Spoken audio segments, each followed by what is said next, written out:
और इस वक्त की बड़ी खबर राजधानी से, आचार्य धर्मेंद्र का निधन हो गया। एसएमएस अस्पताल के आईसीयू में अंतिम सांस ली। कुछ दिन पहले उन्हें अस्पताल में भर्ती करवाया गया था। श्रीमद पंचखंड पीठाधीश्वर आचार्य स्वामी धर्मेंद्र कई दिनों से बीमार थे। एसएमएस हॉस्पिटल के मेडिकल आईसीयू में उन्हें भर्ती करवाया गया था।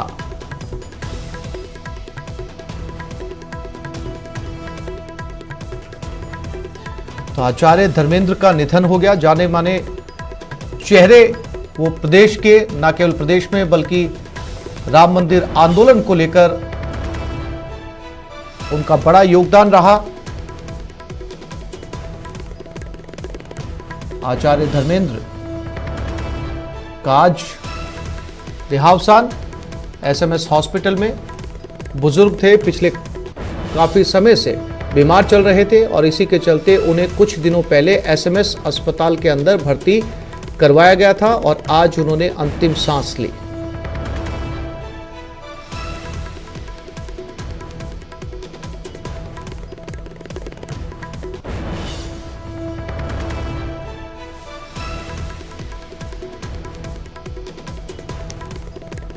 आचार्य धर्मेंद्र का निधन, एक बड़ा चेहरा प्रदेश का, राम जन्मभूमि को लेकर काफी सुर्खियों में रहे थे। वो आंदोलन में हिस्सा लिया, लंबे समय तक उन्होंने आंदोलन चलाया और पिछले कुछ दिनों से आचार्य धर्मेंद्र बीमार चल रहे थे और कुछ दिनों पहले उन्हें राजधानी के एसएमएस अस्पताल में भर्ती करवाया गया और आज उन्होंने अंतिम सांस ली।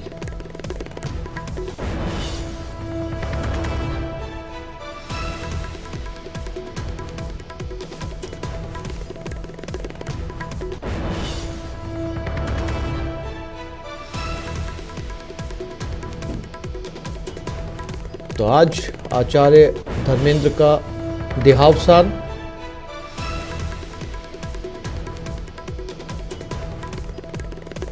एसएमएस अस्पताल में उन्हें कुछ समय पहले भर्ती करवाया गया था लंबी बीमारी के चलते।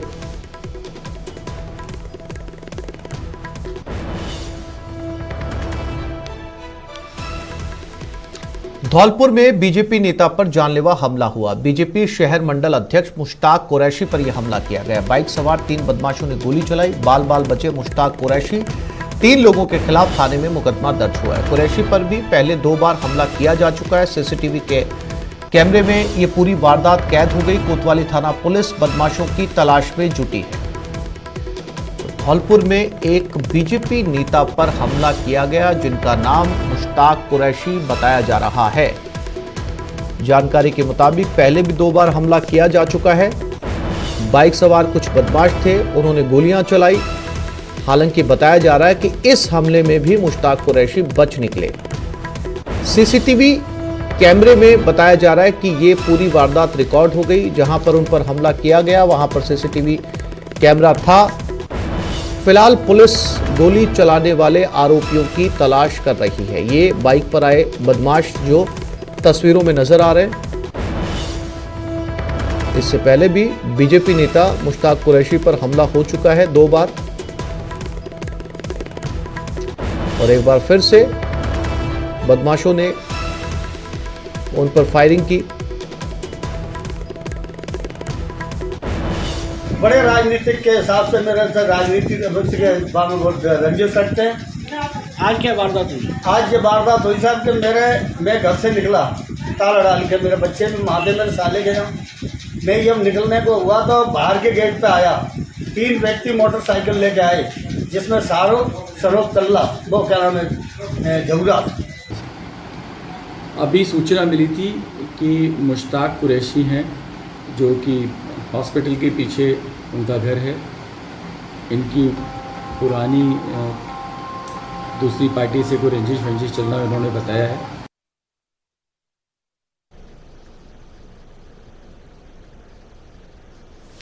और इसी खबर पर ज्यादा जानकारी के लिए बात करते हैं हमारे धौलपुर संवाददाता हरिवीर के साथ। हरिवीर, क्या था ये पूरा माजरा? पहले भी जो है बीजेपी नेता के ऊपर 2 बार हमला हो चुका है, एक बार फिर से कोशिश की गई। क्या कुछ बताया मुश्ताक कुरैशी ने? किस तरह का विवाद था जिसके चलते उनके ऊपर लगातार हमले हो रहे हैं? जी आसिफ, बिल्कुल मैं इस मामले पर आपको बताऊं तो ये पूरा मामला है वो कोतवाली थाना क्षेत्र का है, जहां पर अस्पताल के पीछे एक कॉलोनी है, वहां पर ये शहर मंडल अध्यक्ष है मुश्ताक कुरैशी, वो वहां पर रहते हैं। तो इन पर पूर्व में भी 2 बार हमले हो चुके हैं, दोनों बार ये बच चुके हैं। अभी करीब 1-2 साल पहले भी इन पर हमला हुआ था, उसमें इनके दोनों पैरों को तोड़ दिया गया था। इसके बाद में उन्होंने बताया कि ये तीसरा हमला है उनके ऊपर। जो बदमाश हैं कल देर रात को करीब 8 साढ़े 8 बजे के लगभग वहां आते हैं बाइक पर बैठ करके 3 बदमाश थे, और जैसे ही ये मुश्ताक कुरैशी कहीं जाने के लिए अपने घर से गेट पर निकलते हैं तो वो बदमाश हैं वो गोली से फायर कर देते हैं, लेकिन उसमें भी ये मुश्ताक कुरैशी बच के पीछे हट जाते हैं, अपने घर में घुस जाते हैं और बच जाते हैं। वो गोली है वो दीवार पर लगती है, वहां पर निशान बन गया है। उसके बाद में फिर बदमाश दूसरा फायर करते हैं और दूसरा फायर करके वो बदमाश वहां से फरार हो जाते हैं। उसके बाद में जो मुश्ताक कुरैशी है वो पुलिस को सूचना देते हैं, पुलिस तुरंत मौके पर पहुंचती है और घटना स्थल का मौका मुआयना करके पुलिस को एक खाली खोखा है गोली का वो भी वहां से मिलता है, उसको पुलिस बरामद कर लेती है। उसके बाद में जो मुश्ताक कुरैशी है वो कुछ लोगों के साथ मिलकर के कोतवाली थाने पहुंचते हैं और वहां पर देर रात को मुकदमा दर्ज कराते हैं। तो इसमें जो थाना प्रभारी से बात हुई है उन्होंने बताया है कि 3 लोगों के खिलाफ मामला दर्ज किया गया है, और ये पूरा मामला है जो पुरानी रंजिश बताई जा रही है, ये राजनीतिक जो रंजिश है उसको लेकर के मुश्ताक कुरैशी पर बार बार हमले किए जा रहे हैं। जी बिल्कुल हरिवीर, चूंकि राजनीतिक रंजिश को लेकर यह हमला किया जा रहा है, लेकिन ये सीसीटीवी फुटेज में जो बदमाश नजर आ रहे हैं जो बाइक पर बैठकर आए, क्या नामजद रिपोर्ट दर्ज करवाई गई है? ये चेहरे पहचाने जा रहे हैं कि कौन लोग थे जिन्होंने हमला किया? जी बिल्कुल, जो मुश्ताक कुरैशी का कहना है उन्होंने यही कहा है कि 3 बार जो हमले हुए हैं अब तक 2018 से लेकर के 3 हमले हो चुके हैं, इन्हीं लोगों के द्वारा जो हमले किए गए हैं उनका यही कहना है, और उन्होंने जो बदमाश हैं उनको पहचान लिया है और नाम दर्ज लोगों के खिलाफ मुकदमा दर्ज कराया है। पुलिस इस मामले को लेकर के जो बदमाश है उनकी तलाश में जुट गई है। जी हरिवीर, जानकारी के लिए आपका शुक्रिया।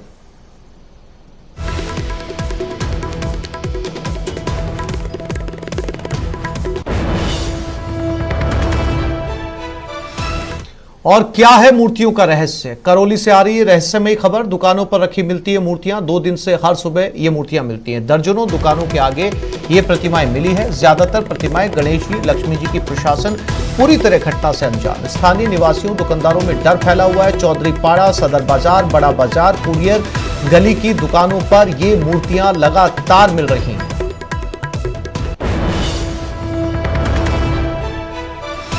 तो करौली से ये एक रहस्यमयी खबर जिसमें बताया जा रहा है, आप तस्वीरों के जरिए देख सकते हैं, अलग अलग बाजारों के अंदर अलग अलग जगहों के ऊपर ये मूर्तियां रखी जा रही हैं। ये मूर्तियां कैसे आ रही हैं, इन्हें कौन रख के जा रहा है, इसको लेकर इस समय करौली के बाजारों में सुगबुगाहट तेज है और कई तरह की अफवाहें वहां पर फैली हुई हैं। दुकानदार, आप दुकानें देख सकते हैं जिनके बाहर ये मूर्तियां रखी जा रही हैं। अब स्थानीय निवासियों में कई तरह की चर्चाएं इन मूर्तियों को लेकर है। बहुत सारे लोगों में इन मूर्तियों को लेकर डर भी है। दुकानों के आगे जब दुकानदार पहुंचते हैं सुबह दुकान खोलने के लिए तो उनके दुकान के बाहर ये मूर्तियां रखी हुई मिलती हैं, और ये एक जगह की बात नहीं है, अलग अलग बाजारों के अंदर अलग अलग दुकानों पर इस तरह की मूर्तियां नजर आ रही हैं। कुरियल वाली गली में, कल तो कुरियल वाली गली में दुकानों पर मूर्ति रखी गई थी, आज पूरे सदर बाजार में दुकानों के बाहर मूर्ति रखे जा रहा है और ये रात में कर रहा है। हर दुकान पे गणेश जी की प्रतिमा को रखा गया है। अब इससे क्या है कि लोगों में एक वैसा व्याप्त हो गया कि गणेश जी क्यों रखे गए हैं। ऐसा ही वाक्य क्या है, गली बूरे वाली गली है, इसमें भी कई जगह पर रखी गई हैं। कुरियल वाली गली है पीछे पंचायत मंदिर के बगल में, इसमें भी कई मूर्तियाँ रखी हैं, और कुछ लोगों ने जाकर के एक जगह संग्रह करके 9 मूर्तियों को 10 मूर्तियों को एक जगह रख दिया है।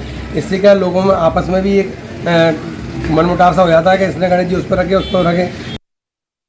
जिला मुख्यालय स्थित बाजारों में पिछले 2 दिनों से बंद दुकानों के आगे मूर्तियां रखी मिलने से क्षेत्र में सनसनी फैली हुई है। सूचना पर पुलिस प्रशासन मौके पर पहुंचा है, उन मूर्तियों को जब्त किया है। साथ ही दुकानों और आसपास के क्षेत्रों में लगे सीसीटीवी कैमरों की फुटेज खंगालकर मामले की जांच की जा रही है। धर्मेंद्र शर्मा, न्यूज़ 18 राजस्थान, करौली।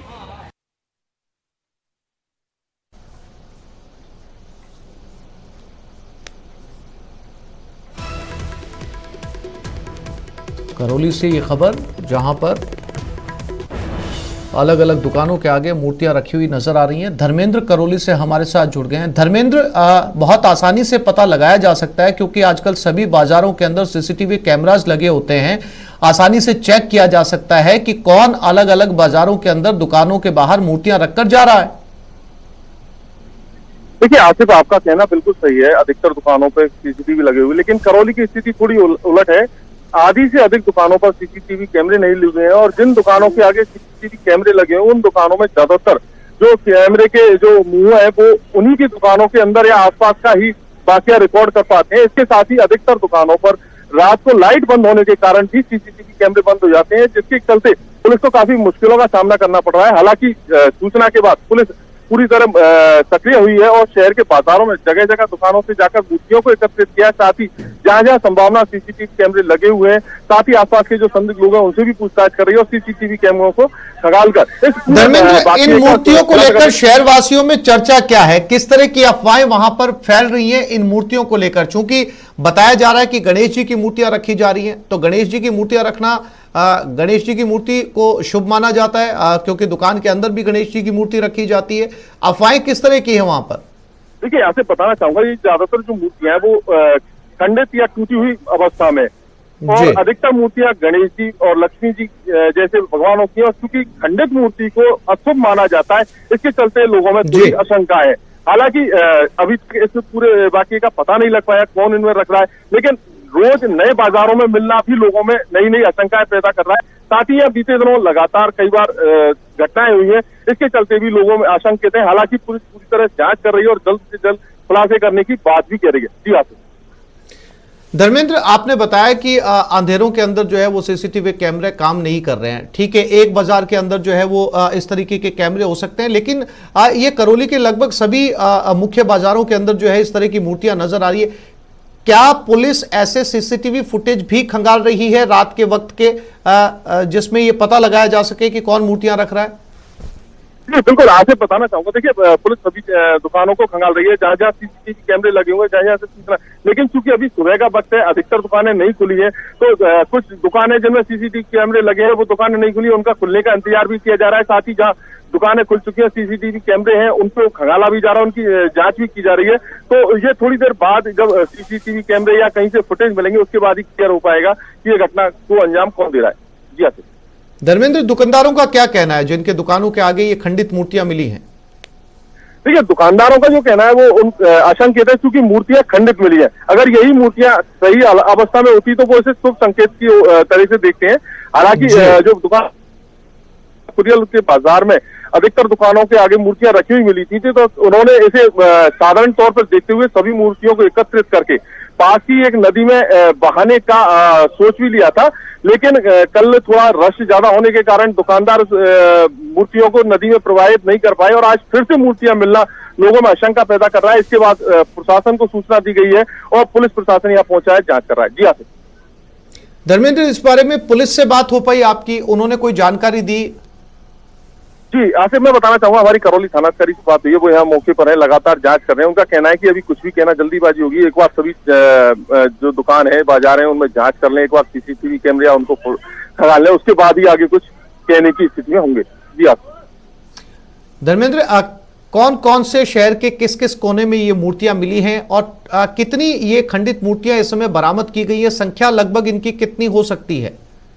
देखिए, आसिफ बताना चाहूंगा, लगभग 30 से 35 की मूर्तियां पुलिस ने अपने कब्जे में कुरियल बाजार और उनसे ली हैं। इसके साथ ही अन्य दुकानों के आगे जो मूर्तियां मिली हैं उनको भी एकत्रित किया जा रहा है, तो ये तादाद 40 से 50 की संख्या में भी हो सकती है। इसके साथ ही जो सदर बाजार, बड़ा बाजार, चौधरी पाड़ा, कुरियल की गली, ये ऐसे बाजार हैं जिनमें मूर्तियां मिली हैं। जी यकीनन धर्मेंद्र, अगर मूर्तियों की संख्या इतनी ज्यादा है तो कहा जा सकता है करौली एक छोटा शहर है, लगभग सभी जगह पर ये मूर्तियां पूरी प्लानिंग के साथ रखी गई हैं। किसी सिरफिरे का मकसद हो सकता है, किसी तरीके का डर फैलाना, अफवाह फैलाना वहां पर। देखिए आसिफ, बिल्कुल आपका कहना बिल्कुल सही है। ज्यादातर इस घटना को किसी सिरफिरे या जो मंदबुद्धि टाइप के हैं उनके से जोड़कर देखा जा रहा है, लेकिन अगर ये घटना यही तक है तब तो ठीक है, लेकिन अगर किसी सिरफिरे या किसी प्लानिंग के तहत इन मूर्तियों को अंजाम दिया जा रहा है तो जो निश्चित जांच का विषय, और पुलिस का कहना है कि जल्द से जल्द इस मामले का खुलासा कर अगर दोषी कोई है तो उसके खिलाफ कार्रवाई की जाती है। धर्मेंद्र, एक और महत्वपूर्ण सवाल है कि जिन दुकानों के आगे ये खंडित मूर्तियां मिली हैं, क्या वो दुकानदार खोल रहे हैं या अभी उन्होंने दुकानों को बंद रखा हुआ है? जी देखिए आसिफ, मूर्तियां कल भी मिली थी, लेकिन दुकानदारों ने मूर्तियां हटाने के बाद दुकानें खुल ली थी। आज भी मूर्तियां मिली हैं और मूर्तियां हटाने के बाद दुकान खुल ली गई हैं। और ऐसा नहीं है कि मूर्तियां एक समुदाय या उसके सभी दुकानों के आगे मिली हैं तो सभी ने दुकानों से मूर्तियां हटाकर दुकानों को खुल लिया है। जी आसिफ। जी धर्मेंद्र, हमारे संवाददाता करौली से जानकारी दे रहे हैं। करौली के बाजार की ये तस्वीरें हैं और इस समय पूरे करौली के अंदर चर्चा इन मूर्तियों को लेकर है, इन खंडित मूर्तियों को लेकर। किस्सा ये है कि पिछले 2 दिनों से करौली के अलग अलग बाजारों के अंदर बंद दुकानों के आगे ये खंडित मूर्तियां रखी जा रही हैं और इसको लेकर फिलहाल पूरे करौली के अंदर अफवाहों का बाजार गर्म है। तरह तरह की अफवाहें इस समय वहां पर सुनी जा सकती है। लोग आशंकित हैं क्योंकि खंडित मूर्तियां हैं, अंधविश्वास से जोड़कर भी देखा जा रहा है कि खंडित मूर्तियों को दुकानों के आगे रखने का जो संकेत है वो अशुभ माना जाता है। इसे लेकर भी जो है वो लगातार वहां पर चर्चाएं हैं। हालांकि जिन मूर्तियों के आगे ये जिन दुकानों के आगे खंडित मूर्तियां मिल रही हैं, इन्हें हटाकर दुकानें खोली जा रही हैं। पुलिस जांच कर रही है कि किसने इन मूर्तियों को इन दुकानों के आगे रखा है।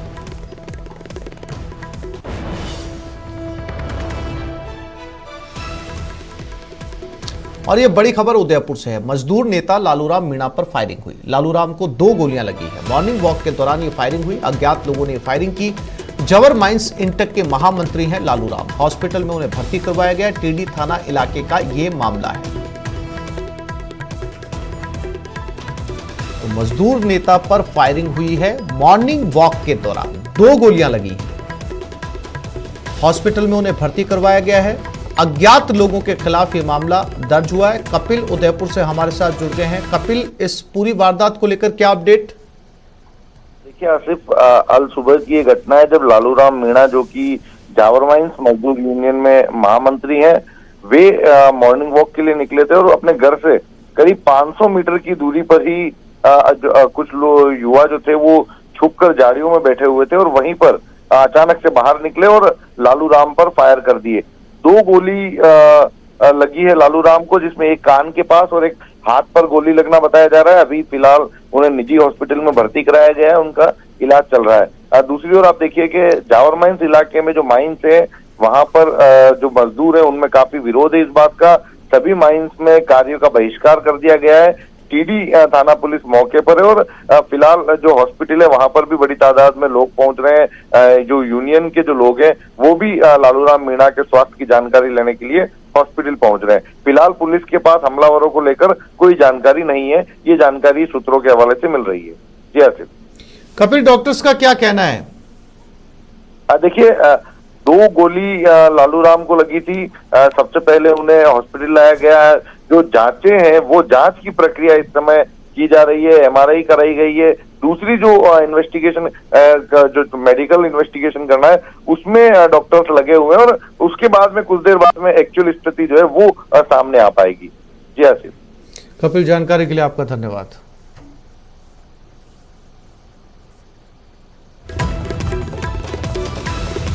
तो उदयपुर में मजदूर नेता हैं, इंटक के महामंत्री, सुबह मॉर्निंग वॉक पर निकले थे। 2 गोलियां मारी। अज्ञात लोग थे। दोनों के बारे में कोई जानकारी नहीं फिलहाल पुलिस के पास। लालूराम मीणा इनका नाम बताया जा रहा है।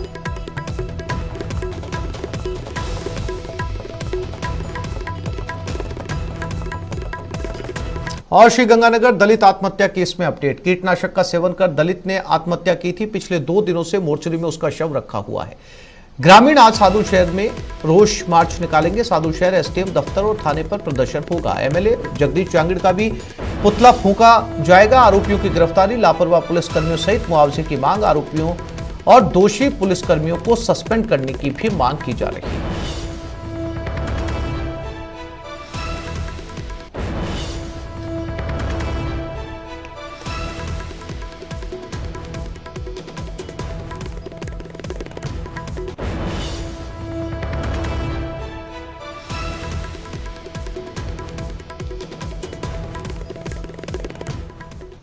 पुलिस प्रशासन के निकम्मेपन के खिलाफ में जुलूस निकाला जाएगा। पुलिस थाना पे जाके प्रदर्शन किया जाएगा और उसके बाद में वो प्रदर्शन है वो एसडीएम कोर्ट पे करके और एसडीएम ऑफिस के सामने यहाँ का जो स्थानीय विधायक है उसका पुतला दहन किया जाएगा। हम वार्ता कर रहे हैं और हमने 3 टीमें गठित करके इस संबंध में 3 टीमें गठित करके पंजाब और लोकल गंगानगर और हनुमानगढ़ जिले में रवाना कर दी। इनकी जहाँ रिश्तेदारियाँ, इनके संभावित स्थान जहाँ छुपने के हैं या कोई यार दोस्त हैं, उनके यहाँ तलाश की जा रही है। जल्दी कोई कामयाबी मिलेगी। और इसी खबर पर ज्यादा जानकारी के लिए बात करते हैं गंगानगर संवाददाता अशोक शर्मा के साथ। अशोक, क्या अपडेट इस पूरे मामले को लेकर? देखिए, आज लगातार तीसरा दिन है जब मोर्चरी के बाहर उसके परिजन और ग्रामीणों के द्वारा धरना दिया जा रहा है। तो वहीं आज तीसरे दिन जब ग्रामीण और परिजनों का कहना है कि प्रशासन के द्वारा उनकी मांगों पर कोई भी कार्रवाई नहीं हुई है, ना तो पुलिस के हाथ में तीनों आरोपी चढ़े हैं। इसके साथ साथ जो पुलिस कर्मियों के खिलाफ जो कार्रवाई की मांग की जा रही थी, सादुल शहर एसएचओ और वहाँ के एएसआई करण सिंह, उनके खिलाफ भी अभी तक पुलिस प्रशासन के द्वारा कोई कार्रवाई नहीं की गई है। ऐसे में आज सादुल शहर कस्बे में ग्रामीण और परिजनों के द्वारा रोष मार्च निकाला जाएगा। सादुल शहर थाना और सादुल शहर उपखंड कार्यालय पर भी प्रदर्शन किया जाएगा। इसके साथ साथ उन्होंने ये भी कहा है कि चूंकि यहाँ के स्थानीय विधायक हैं जगदीश जांगिड़, उन्होंने अब तक परिजनों से न मुलाकात की, न इस मामले को लेकर किसी भी तरह से स्थानीय प्रशासन को निर्देशित किया, तो उनका भी पुतला फूंककर अपना विरोध जताया जाएगा। जी अशोक, जानकारी के लिए आपका धन्यवाद।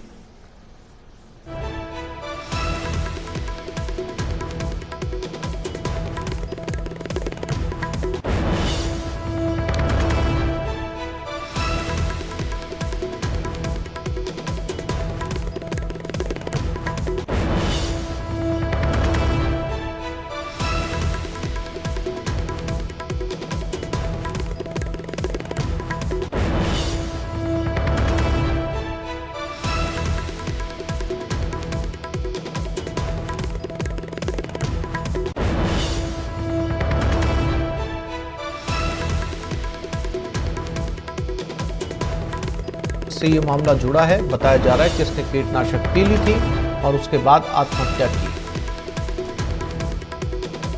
फिलहाल शव मोर्चरी में रखा हुआ है। परिजनों ने शव लेने से इनकार कर दिया और ग्रामीण आज सादुल शहर में मार्च भी निकालेंगे। एसडीएम दफ्तर और थाने पर प्रदर्शन किया जाएगा। एमएलए जगदीश जांगिड़ का पुतला फूंकने का भी इन्होंने तय किया है। पुलिस फिलहाल मौके पर मौजूद है, अधिकारी मौजूद हैं, समझाइश की कोशिश कर रहे हैं, लेकिन परिजन शव लेने से इनकार कर रहे हैं।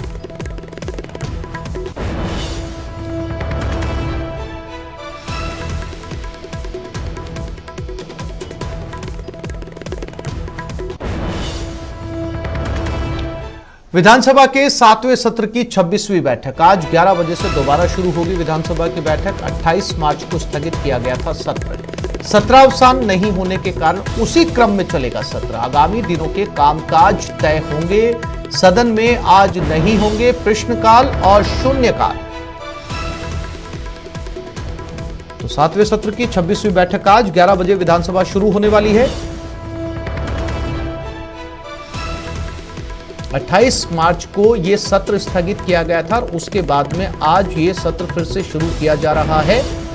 तो सत्रावसान नहीं होने के कारण जिस क्रम में छोड़ा गया था विधानसभा सत्र, उसी क्रम में ये विधानसभा सत्र आज शुरू होगा। आगामी दिनों के कामकाज तय किए जाएंगे। आज ना प्रश्नकाल होगा और ना शून्यकाल।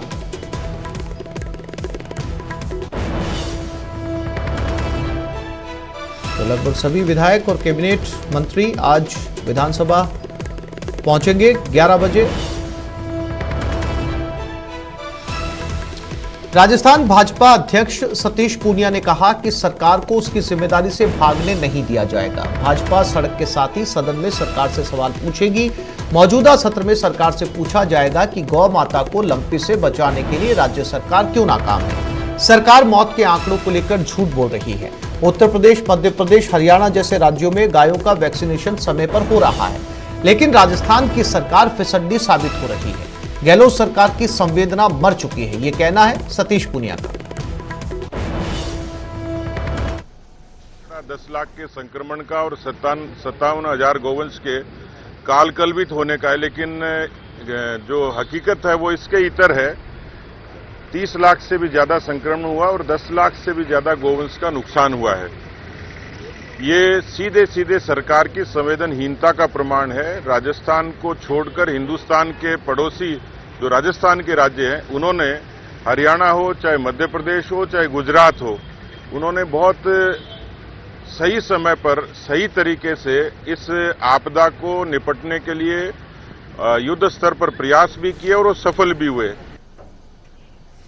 और इसी खबर पर हमारे साथ बाबूलाल धायल विधानसभा से जुड़ गए, उनके पास चलते हैं। बाबूलाल, जहां पर इस सत्र को छोड़ा गया था, सत्रावसान चूंकि नहीं होगा, उसी क्रम में सत्र को शुरू किया जाएगा, न शून्यकाल होगा न प्रश्नकाल होगा, तो क्या रूपरेखा रहने वाली है आज विधानसभा के सत्र की? बाबूलाल।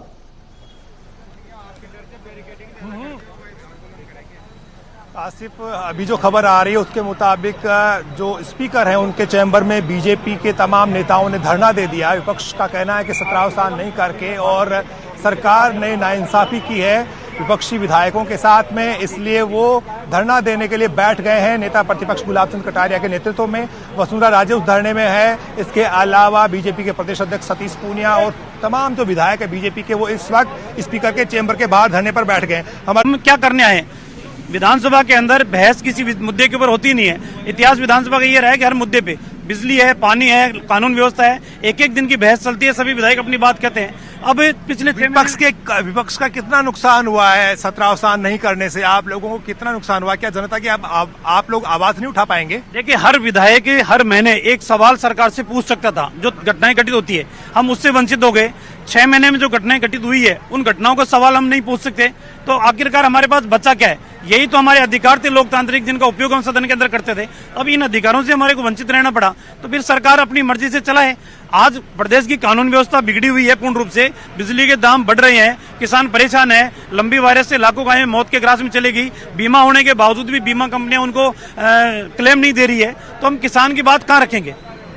तो अब क्या होगा? धरना देने से आपको लगता है सरकार पर दबाव बनेगा? नए सिरे से सत्र तो आउट हो नहीं सकता। हम तो विनम्र शब्दों के अंदर स्पीकर महोदय से आग्रह करेंगे कि वो निष्पक्ष भूमिका के अंदर, वो धृतराष्ट्र के उस आसन की तरह है जिस आसन की से जनता को उम्मीदें तो बहुत है, लेकिन धृतराष्ट्र का जो मोह है वो मोह पुत्र के अंदर था, और यहाँ मोह सिर्फ पार्टी के प्रति है। तो हम कहते हैं धृतराष्ट्र की भूमिका त्याग कर और युधिष्ठिर की भूमिका में आए, न्याय की भूमिका में आए और हमारी भावनाओं की कदर करते हुए सरकार को इंगित करें। हम जो मुद्दे उठा रहे हैं उन मुद्दों के ऊपर वो बहस कराए सदन के अंदर और सरकार से जवाब दिलाए। लेकिन आपको लगता नहीं कि कोई सॉल्यूशन तो होने वाला नहीं? एक सिंबॉलिक आप लोग प्रोटेस्ट नहीं कर रहे हैं सदन के भीतर, इसके अलावा कोई चारा भी नहीं बचा आपके पास में? हम सिंबॉलिक नहीं कर रहे, हम राजस्थान के करोड़ों जनता के दर्द की अभिव्यक्ति कर रहे हैं, और वो दर्द आम व्यक्ति की पीड़ा की अभिव्यक्ति है। उन मासूम बच्चों के साथ दरिंदगी हुई, उनका दर्द है। किसानों का गोवंश समाप्त हो गया, उनका दर्द है। कर्ज माफी नहीं हुई, उनका दर्द है। इन तमाम मुद्दों को लेकर हम सदन में उठाना चाह रहे हैं। लेकिन सरकार की ओर से तो यही कहा जा रहा है कि कहीं भी सत्ता विरोधी लहर नहीं है। मुख्यमंत्री अशोक गहलोत गांव-गांव जा रहे हैं, ग्रामीण खेलों का ओलंपिक हो रहा है और जनता बहुत खुश हो रही है और सरकार को कहीं कोई नुकसान नहीं है। बीजेपी के पास मुद्दे नहीं है, इसलिए सिर्फ और सिर्फ हंगामा खड़ा करना ही उनका मकसद रह गया। जनता अगर खुश होती तो मुख्यमंत्री के सलाहकार को ये नहीं कहना पड़ता कि 2 ही नारे लगाने पड़ेंगे। जनता अगर खुश होती तो पुष्कर के अंदर चप्पल और जूतियों से सरकार के मंत्रियों का स्वागत नहीं होता। जनता दुखी है, परेशान है, पीड़ित है। और अब महेश जोशी आ रहे हैं, उनसे बात करेंगे कि वो आखिर क्या कहते हैं इस पूरे मुद्दे को लेकर के। महेश जी, प्रोटेस्ट हो रहा है, बीजेपी ने धरना दे दिया है।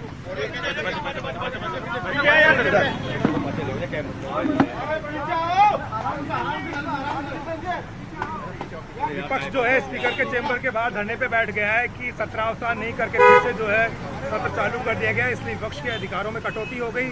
सवाल नहीं पूछ सकता विपक्ष का है। कोई मुद्दा विकास का उठाते, कोई जनता को राहत देने का मुद्दा उठाते तो समझ में आ रहा है, आज समझ में आता है। इस तरीके से अध्यक्ष के निर्णय पे सवाल उठाना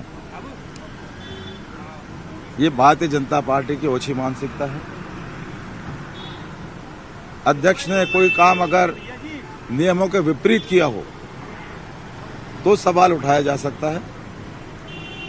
अध्यक्ष महोदय ने नियमों के कायदों के अनुरूप संवैधानिक तरीके से फैसला लिया है। विपक्ष धरना दे चाहे कुछ करे, विपक्ष की स्थिति ये है, मुद्दे उनके पास है नहीं।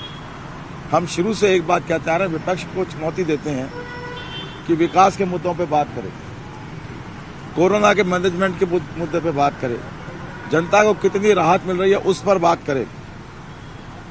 विपक्ष के भारतीय जनता पार्टी नेतृत्व वाली केंद्र सरकार है, बार बार राजस्थान के किसानों के कर्ज की बात करते हैं। केंद्र सरकार ने राजस्थान के किसानों का कर्जा कितना माफ किया ये भारतीय जनता पार्टी बताए। कुल मिलाकर भारतीय जनता पार्टी के पास मुद्दे नहीं है, इसलिए लोगों का ध्यान आकर्षित करने के लिए नए नए हथकंडे अपना रही है और इससे कुछ होने वाला नहीं। एक लंपी को लेकर उनका कहना है कि 8 लाख से ज्यादा गायें मर गई, सरकार 55,000 कह रही है, दावा झूठा है सरकार। कोरोना जब शुरू हुआ था उस वक्त भारतीय जनता पार्टी के लोगों ने तरह तरह के सवाल उठाए थे, लेकिन पूरे देश ने देखा कि उस महामारी से राजस्थान ने किस कुशलता के साथ में हम लोग उससे पार पाए हैं। माननीय मुख्यमंत्री अशोक गहलोत जी ने सारे लोगों को विश्वास में लिया। लंपी स्किन डिजीज के मामले में भी लगातार मुख्यमंत्री जी की कोशिश है, सरकार की कोशिश है कि हम इससे पार पा सकें। हमने मांग की थी कि इसको केंद्र महामारी घोषित करे, लेकिन केंद्र सरकार ने महामारी घोषित नहीं करी। भारतीय जनता पार्टी अगर लंपी मुद्दे पे कुछ कहना चाहती है तो केंद्र से बात करनी चाहिए, उनकी अपनी सरकार है कि इसको एक राष्ट्रीय आपदा घोषित करें। अरुण सिंह कह रहे हैं कि सरकार ये कहते कि हम कंगाल हो गए, उसके बाद हम राष्ट्रीय आपदा घोषित करा देंगे। तो यूपी ने 22 लाख मतलब अब राष्ट्रीय आपदा घोषित करने की शर्त कंगाल होना है तो अरुण सिंह जी को ये केंद्र सरकार को कहना चाहिए कि एक नियम बना दे कि सिर्फ उसी स्थिति में राष्ट्रीय आपदा घोषित की जाएगी कि जब राज्य सरकारें ये कह देंगे कि हम कंगाल हैं। सर आखिरी सवाल, ये कह रहे हैं कि आंकड़े 10 लाख हो गए और जो है 1,50,000 बताई जा रहे सरकार की ओर से, सरकार झूठ बोल रही है। ये 22 लाख वैक्सीन यूपी ने रखी हुई है, राजस्थान में कोई व्यवस्था नहीं है, ये बात भी कही। मैं कह रहा हूं कि आरोप लगाना भारतीय जनता पार्टी की आदत भी है और अब उसकी नियति हो गई। वे सिर पैर की बातें, तथ्यों से परे जाकर बातें, लोगों को घुमा फिराकर लोगों का ध्यान आकर्षित करके मूल मुद्दे से ध्यान हटाने की बातें भारतीय जनता पार्टी करती है। लंपी मुद्दे पर सरकार पूरी तरीके से गंभीर है और मुझे विश्वास है कि जैसे हमने कोरोना से पार पाया हम लंपी स्किन डिजीज से भी पार पाए। सतीश पूनिया कह रहे हैं कि आकाश पाताल एक हो जाए, समुद्र सूख जाए, लेकिन अशोक गहलोत जी की सरकार रिपीट नहीं होगी। हर विपक्षी पार्टी ऐसा ही कहती है। मुझे याद है कि एक बार 1998 का लोकसभा चुनाव था, सम्माननीय रामदास अग्रवाल जी भारतीय जनता पार्टी के अध्यक्ष थे। उन्होंने ये कहा था कि चुनाव परिणाम आश्चर्यजनक आएंगे, अप्रत्याशित आएंगे, और 25 में से 18 सीट कांग्रेस की आई। उनसे प्रेस ने पूछा कि आप तो कह रहे थे अप्रत्याशित आएंगे, तो उनका जवाब बड़ा अच्छा था, रोचक था। बोले यार अप्रत्याशित ही हैं, चाहे हमारे पक्ष में हो चाहे उनके पक्ष में हो। तो सतीश पूनिया जी की बात वैसी ही है।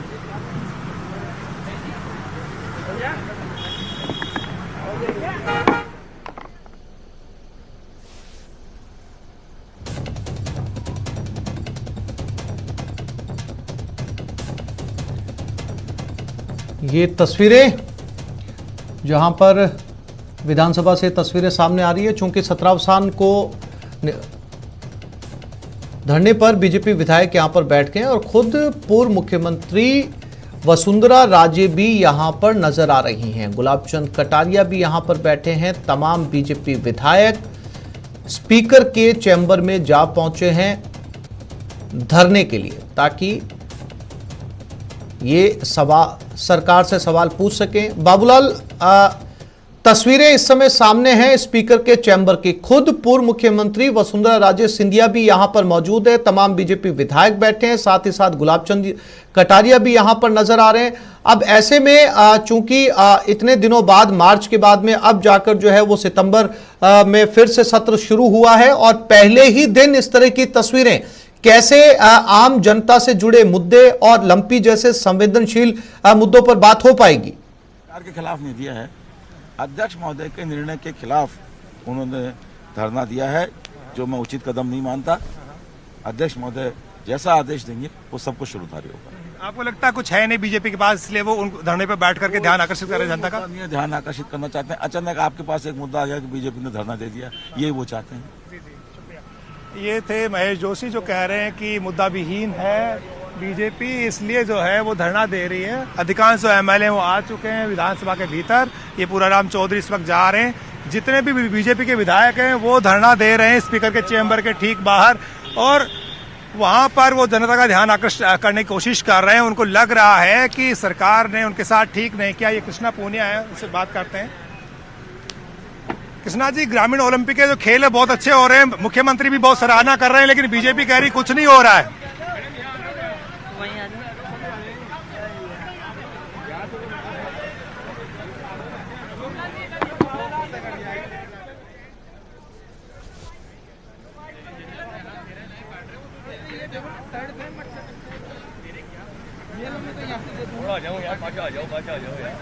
हो गया?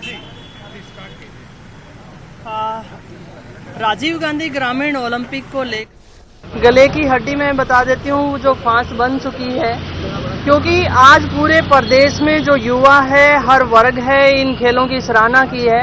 और जो हमारा मकसद था कि राजस्थान के जो युवा हैं, जो बच्चे हैं, वो खेल मैदान से जुड़े, हम उस तरफ बढ़ चुके हैं। आज हर पेरेंट्स अपने बच्चे को खेलों के जरिए उसका भविष्य सुनिश्चित करने के लिए कोशिश कर रहा है। ये मैं कहना चाहूंगी कि ऐसा ही इन्हें कुछ बोलना था तो ये मैदान में क्यों नहीं गए, इन्हें विरोध करना था तो, क्योंकि इन्हें पता है कि आज इस प्रदेश के युवाओं की मांग है। और कितनी अच्छी हमारी योजनाएं माननीय मुख्यमंत्री महोदय ने खिलाड़ियों को लेकर जो भी घोषणाएं की हैं वो निश्चित तौर पर माइलस्टोन साबित होंगी। और मैं ये कहना चाहूंगी, बाबूलाल नजर बनाए रखिएगा, समय समय पर आपसे अपडेट लेते रहेंगे। फिलहाल एक छोटे से ब्रेक के लिए रुक रहे हैं, जल्द लौटेंगे।